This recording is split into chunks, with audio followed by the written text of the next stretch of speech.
في أندية بتكسب وفي أندية بتحاول تكسب، بس في نادي واحد الكورة نفسها بتقف له احترام.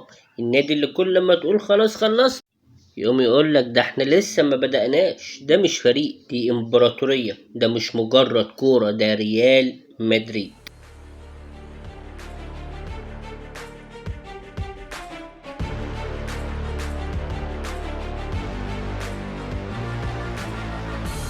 القصة بدأت سنة 1902 في يوم من أيام الربيع كده والجو لطيف. شوية شبان في مدريد قالوا إحنا زهقنا من الفراغ، ما تيجي نعمل نادي كورة، فأسسوا نادي مدريد فوتبول كلوب.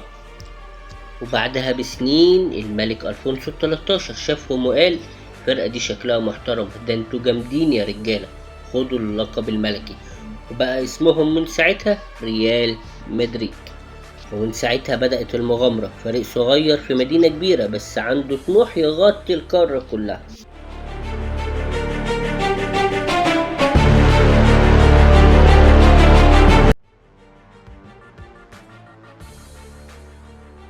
خش على الخمسينات، الزمن اللي كان فيه أي فرقة بتسافر فيه بالقطر والريال بيروح النهائي عادي جدا.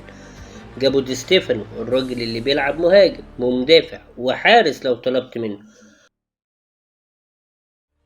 وبوشكش اللي عنده رجل شمال بس واخد 3 جوائز نوبل في التسديد. صواريخ يا معلم.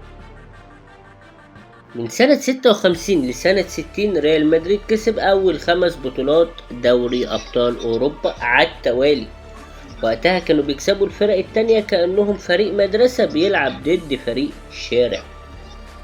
أوروبا كلها وقفت وقالت في إيه يا جدعان، والريال رد قال إحنا بندي دروس خصوصية في الكورة، تعالوا اتعلموا. ورغم مرور الزمن وتغير الأجيال الريال مكانه متهزش. في الثمانينات ظهر فريق لاكوينتا ديلبويتر، لعيبة من أبناء النادي خلوا الفريق مرعب محليا. بعدين ظهر جيل هيرو، راؤول، ريدونتو، ماكمانمان، وسيدورف وغيرهم. يعني الفريق كان شغال زي شركة المقاولات، بيبني أجيال ورا أجيال لحد ما وصلت ناطحة سحاب يا معلم.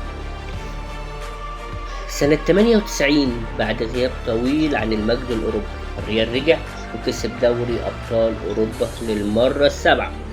وقتها أوروبا قالت رجع الوحش، غطوا نفسكم واجري يا معلم. أما الجلاكتيكوس سنة 2000 دخل بريز، الراجل اللي بيخطط بطريقته الخاصة، قرر يعمل فرقة اسمها الجلاكتيكوس، يعني فريق من نجوم الفضائيين. اشترى فيجو من برشلونة، مش صفقة قلبت اسبانيا، خلت برشلونة عايزة تولع في مدريد وريال مدريد وفيجو نفسه.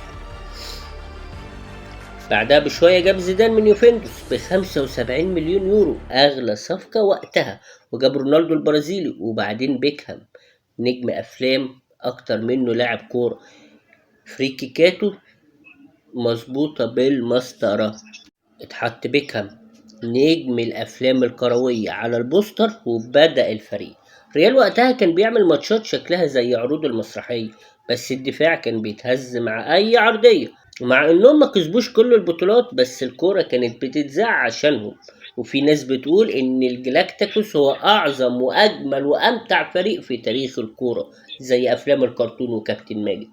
2009 الريال قال كفاية استعراض، عايزين نرجع نكسر الدنيا. جابوا كريستيانو رونالدو ب94 مليون يورو.